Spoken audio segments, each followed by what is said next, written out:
Well, 4 years ago, I bought this Onefinity CNC with one goal to see if it could help to fund my early retirement. 4 years later, I finally have the answer. In this video, I'll show you how much money that it's made me, every upgrade that I've done, what I do differently, and whether or not I would still recommend this Onefinity or a CNC in general 4 years later. I haven't made $1 million, not even close. But over the course of the past 4 years, this Onefinity CNC has generated over $30,000 in income. And now let's keep that in perspective. I'm not a full-time creator and I'm not running a full-time woodworking or CNC business. I'm a high school teacher and I spend a couple of evenings a week and the occasional Saturday or Sunday down in my shop, and that's it. Yet this machine is quietly helping me fund my early retirement, one project at a time, for the last 4 years. And that all sounds great, but what does it really cost? Is the juice worth the squeeze? Link and I are cruising the mountain, bro, and we figure we's a little juice. No, we sing the juice. I said squeezing the juice. So let's talk about the cost of getting up and running first of all. In the past 4 years, we've all felt the sting of double-digit inflation, so I'm not going to waste our time talking about how much money I spent in 2022. If you'd like to see that, I'll put a link down to my original review that I made in 2022 down in the description.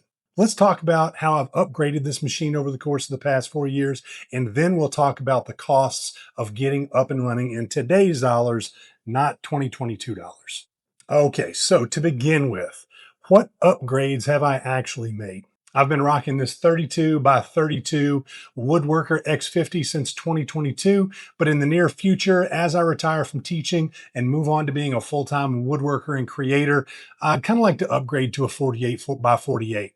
So one of the things that made me buy a Onefinity is their Infinite Possibilities program, which allows you to upgrade your machines as your business grows. So instead of buying an entirely new machine at each level, you can upgrade components at a discounted cost and then return your old equipment. That allows you to kind of scale this machine as your business grows. One of my first upgrades was upgrading to the Masso screening controller, and that was a definite upgrade from the clunky small screening controller that I bought in 22. Now, you can run your CNC on your own computer if you like, but I didn't want to bring my PC into my shop. And I also didn't want to buy a separate computer just for my CNC. So the all-in-one solution definitely made more sense for me. Next came upgrading from a palm router to a spindle. Now, you can easily get up and running with a palm router. In fact, I rocked out on this Makita for the first couple of years and it worked out just fine. But as my business grew, I needed a spindle, which is designed to be run for hours at a time. It's more powerful. It's also a little bit quieter.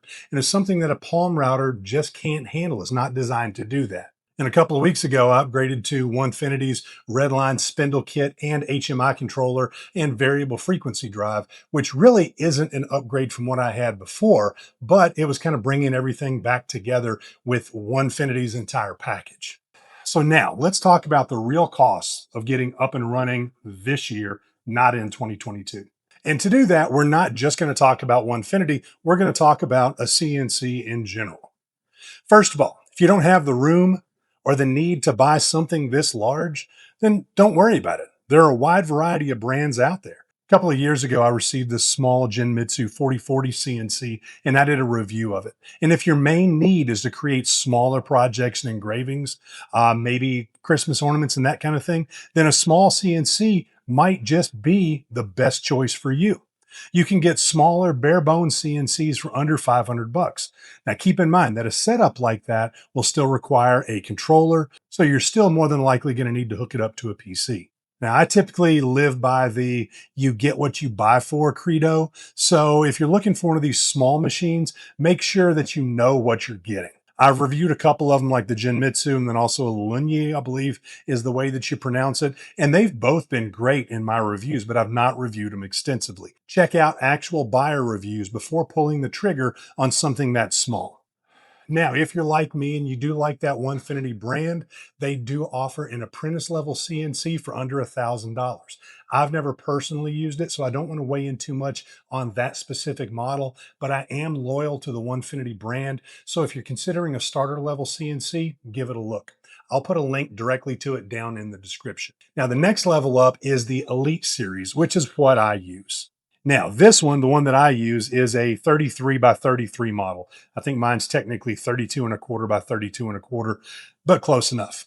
And right now, actually, Onefinity has a summer sale bundle where you can get set up with basically everything that I have for $3,995. And you can even choose between the 33 by 33 like I have, 49 wide by 33, or 49 by 45 size rails, all for the same price, which is pretty unbelievable. So if you're interested in Onefinity, but are always leery about influencers pushing a brand, keep in mind that I've been promoting this Onefinity for the past 4 years.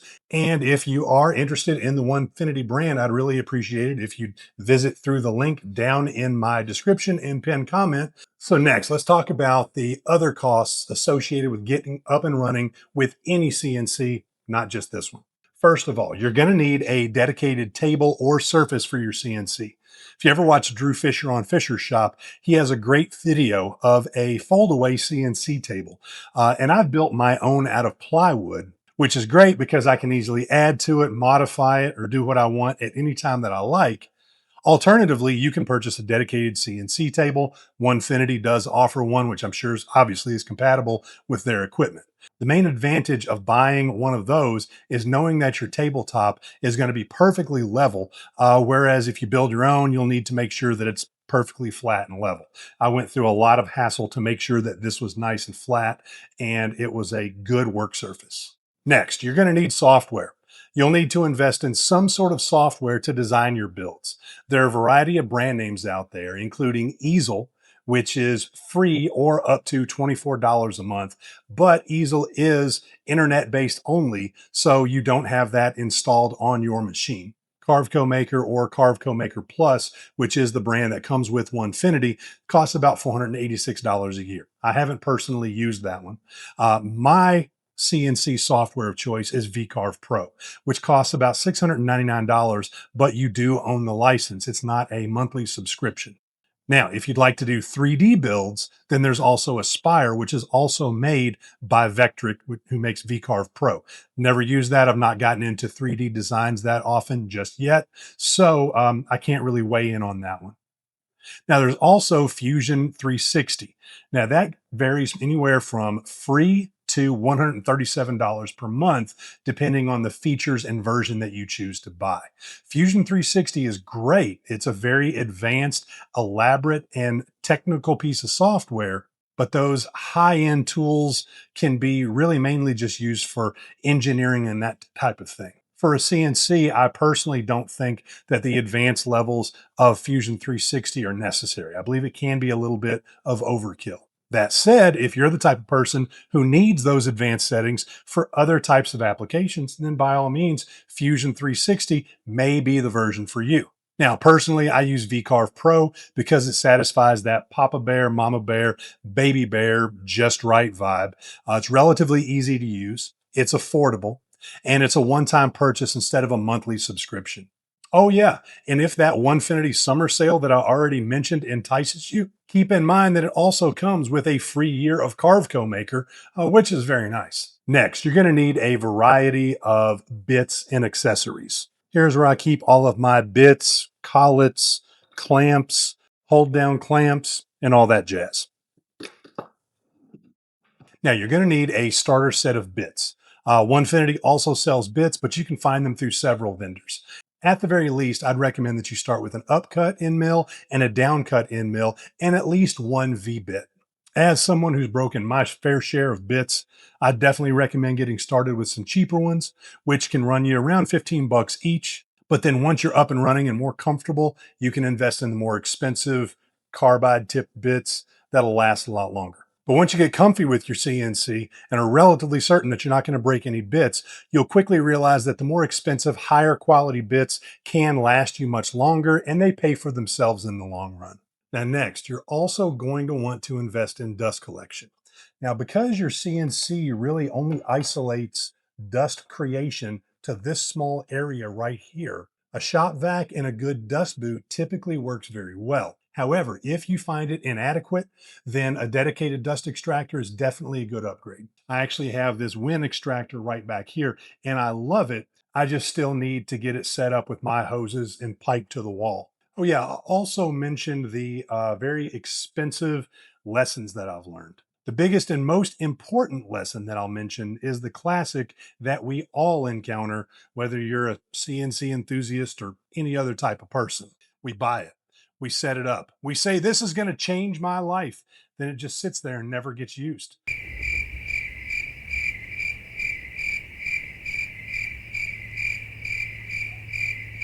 So if you're going to invest the money, I'd recommend that you get a feel for your customer base and what you'd really like to accomplish with your CNC before pulling the trigger. Invested in making small engravings and Christmas ornaments, then a small 15 by 15 CNC may be perfect for you. But if you have grander plans, you want to make larger projects, you want to launch a real business, then a smaller desktop CNC probably won't cut it.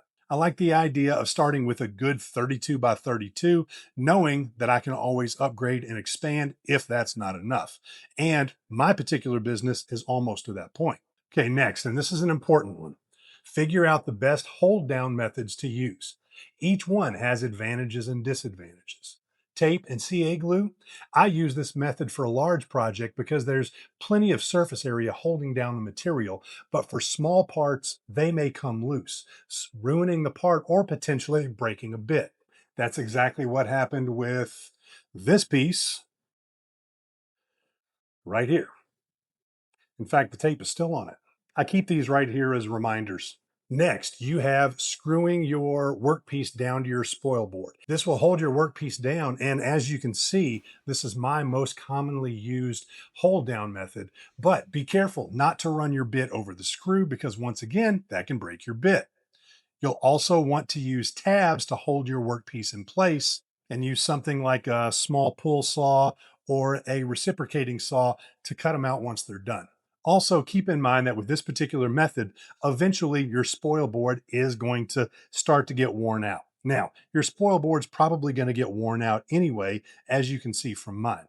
Now, I'll actually save some money and just take these and then flip them around and reverse it, and then I'll replace this MDF. The next possible method is using OOPS clamps and T-track. Now, these are the clamps that I've actually used in the past, and it's nice because you can run them right into the T-track and then just screw them down.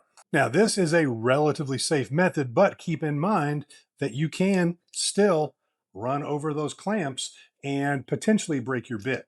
Right here, this actually didn't break the bit because they're aluminum, but it was a lesson learned. Always make sure that you zero your workpiece correctly, especially your Z-axis. Always double check to make sure that your Z-axis is set to 0 properly. Setting it too high can mean that your bit may never even touch your workpiece, but setting it too low can lead to a broken bit or even worse, broken sliders or a totally jacked up machine. And here's one for you. Did you know that using the wrong bit can actually potentially start a fire? Before you start cutting, make sure that you know what type of material you're using, the size and type of material you're using. Feeds and speeds refers to the speed that your bit spins, as well as the speed that your CNC moves your spindle, and how much of a step over that you get from one pass to the next. Going too fast or having too much step over can lead to a broken bit once again, while going too slow can prematurely wear out your bit. I recommend that you download IDC Woodcraft's app, which helps you to set the correct feeds and speeds depending on the equipment, wood, and bits that you're using. Oh, and if you're curious about how using the wrong bit can start a fire, I was trying to make very small pockets and I was using a downcut instead of an upcut bit when I noticed smoke coming out of that pocket. The downcut bit was actually pushing sawdust down into the pocket where the spinning action of the bit actually caused it to start burning. Thankfully, I was in the room when it happened, nothing happened, and I shut it off as soon as I noticed it and I corrected that problem.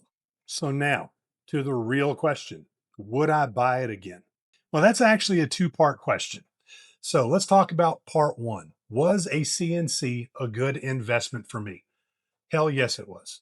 As a woodworker, I love making conventional woodworking projects, but my CNC allows me to quickly make precise cuts and pockets that would be much more difficult using conventional woodworking tools and techniques. For the past 4 years, the CNC has actually allowed me to significantly bump up my retirement savings to the point that I'm seriously looking at dates to leave the rat race and spend my days doing this full time. Now, I do get the occasional commenters on my channel that feel the need to remind me that since I'm using a CNC, I'm not a real woodworker. And I just ignore that. I don't have the mental space in my brain to keep up with who belongs in what particular community. If you work with, shape, or build things with wood, then you're a woodworker. Don't let anybody tell you otherwise. A CNC allows me to make more personalized projects than I could make if I did everything by hand. And it's more precise, faster, and has brought me many more repeat customers than just making one-off projects or building furniture. If you want to be a woodworker to master the craft using only conventional tools, awesome. That's great. But if you're interested in an investment that can pay for itself in the first couple of months, then a CNC can be a great investment. And part two, now you're probably looking at your own brand of CNC and deciding which one that you want to go with if you've made it this far. So if I were to do it again, would I still go with a Onefinity?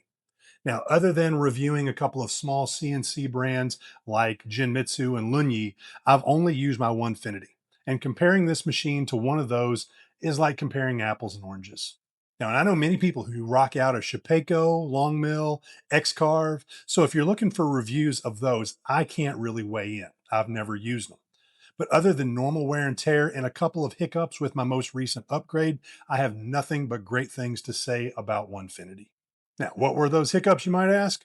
When I upgraded to the Redline HMI and variable frequency drive, the VFD did arrive with a blown fuse, which took some troubleshooting to figure out because a blown fuse in this looks exactly like a good fuse in this. My only other real complaint is that sometimes it can be difficult to track down instructions or the correct videos when setting up or upgrading. But even with those issues, Onefinity's tech support has always been nothing but supportive. So, Onefinity folks, you guys are the tops, and I thank you for all of your help. So, did that answer all of your questions? No? Okay, fine. Drop them down in the comments and I'll answer every one that I receive. And better yet, I have an entire audience of experienced CNC enthusiasts who watch. So even if I can't answer, I'll bet someone else can.